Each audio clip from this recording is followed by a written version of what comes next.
Hi, I'm Emily Laidlaw of Your Tutoring Solutions, and I want to do a brief explanation on digraphs. Questions come up, how do we help kids that don't get digraphs? So one of the first things I like to do is make sure they understand the concept that letters represent sound. So we can start with the sound. And it sometimes helps if we start with our alphabet here and we say, okay, here's our alphabet. We've got this. Uh, we can spell cat and we can spell hat. And let's do that here. Let's spell hat. Hmm. At. That's great. Okay, we've got this. But what happens if I want to spell that? And we look through and we look through and say, hey, there's nothing that spells that. That sound. Ugh. And so we've got to find some way to represent that sound. So, if you have the need, hey, how do we represent the sound? You can see a reason for having these digraphs. Now, for youngest children, it helps if we have the understanding that things can be combined to create something new. And I have never had a child have any issue with this. For instance, if I said, what is this? And everyone would say, oh, it's a rectangle or it's a square, a box, whatever little kids might say. And I'd say, okay, well, what is this? And they'll say, it's a circle or a dot. So, oh, great, you're right. I think you're right. That is a circle or a dot. But what is this? And if I take this and put this right here, every child says, "Oh, that's a door. That's a door." It's like, "You're right." So when they're together, there's something different. And I can do it with a box and a triangle and make a house, or a triangle and a circle and make an ice cream cone. Doesn't matter what you do it with, but you can do that and say, "Hey, so when these things are together, there's something new. There's something new." It can still be a box and it can still be a circle, but when they're together, I've just created a door. And I've never had any issue with young kids. Like, they get that. They get that. They make drawings all the time. And this stick now becomes whatever it is they're drawing. Kids get that. That's not an issue. What we want to look at is the evolution of how we have our letters and then what to do about it. So we have uh, we have 40 to 44 sounds in English, but we only have the 26 letters to represent them, and that creates an issue. Well, we can tell kids, we had these sounds, the th sound or the th sound or other sounds, and there were letters for those sounds. But those letters couldn't be printed on the printing press. What are they going to do? And so there was an issue of, well, let's use different letters. And I'll tell kids, at one time there was a letter that looked like this.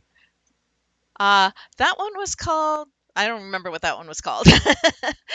There was a letter that looked like, this one, this is a kind of a cool looking letter, isn't it? That's the letter eth, eth, and that was for one of the th sounds. Th. That was that letter. Do we have that imprinted in our printing press and for people making books? We didn't have that, so they had to come up with something else. So here's a pretty one. It looks like this. It's like, oh, that looks like a three. Oh, wouldn't that be confusing? Well, there were other letters that didn't make it into the alphabet we use now, mostly because printing presses were already developed and we're already using the letters that we have now. So they're like, okay, we've got the sound to represent. How do we do it? And so we have chosen to use combinations of letters to represent those sounds. So when I want the sound, I can't use what was that one called? Yog, I think. I can't use that because it's not in our alphabet. So what do? So they say, okay, you know what?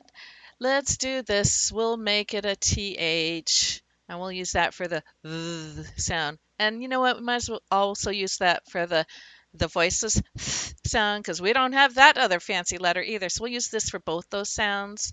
When we recognize the need for these digraphs, the fact that we have two letters representing one sound, kids tend to get it. Now, I don't give the whole explanation of the old letters to a kindergartner, but I can show them that, the rectangle and the circle become a door. I can show them that. They get that. And so there's never been an issue. But once you have that and you say, here we go, we're going to use this th for both sounds, and th, and we'll use a ch for the ch sound because we don't have a letter for that, and we use the sh for the sh sound because we don't have a letter for that. And then uh, at one time, the w sound was spelled hw because it was that breath. What, where, when. And at some point, people are like, hey, you know what? We've got th, ch, sh, and hw. Come on, let's make it consistent. So then they changed it to wh. Anyway, so depending on how much your kids like stories, and how much they can understand, developing that need, showing that we have a need to represent a sound that's not in our alphabet, helps get the idea across. And then once you start to work with the words, if you're working with one at a time, that helps.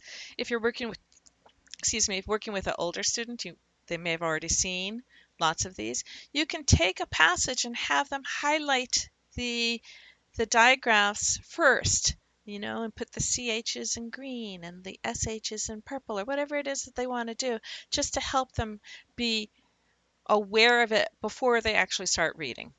And that usually helps. And then, of course, it's just a lot of repetition as they get to uh, reading those words with those digraphs. But with anything, developing the need to communicate. Okay, we're going to spell the word chin. Oh no, I've hurt my chin. I need some help. Uh, what do I have to spell that? What do I have? Uh, hmm, I've got something for my I. I've got something for my n. What am I going to use for my ch sound? I don't see anything here. And building words helps cement the need, and then from the need, the what to use. Okay. And I know some people like to have one tile with a ch and one tile with a sh and one tile with a th, whatever. So they have digraph tiles as they're doing. And you can do that, but I found over the years that when I did that, I had my students still had a hard time spelling it because they might spell it ht instead of th, and they're not connecting that it's the T and then the H together that make it. So I actually prefer not having digraph tiles nowadays. Anyway, I hope that's helpful. If you have any questions, let me know. Thanks.